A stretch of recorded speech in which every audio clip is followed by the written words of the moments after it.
So, ayan guys, ang lulutuin natin ngayong gabi ay pritong karni muna. Magpiprito muna tayo ng karning baboy ngayon. Ito yung request ng mga bata ngayon guys. Ayan, so palalambutin muna natin siya ng konti bago natin siya iprito para hindi siya masyadong matigas pag prinito muna siya. Ayan, so ubusin natin yung tubig niya bago natin siya iprito. So, ayan guys, so pasensya na kayo sa ingay ng mga kapitbahay tsaka yung mga aso. Ayan.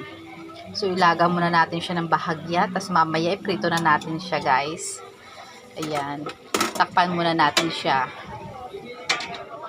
Oops. So, ito na po siya, guys. Naprito ko na po siya. So, kunting prito pa para maging crispy po siya. Ayan.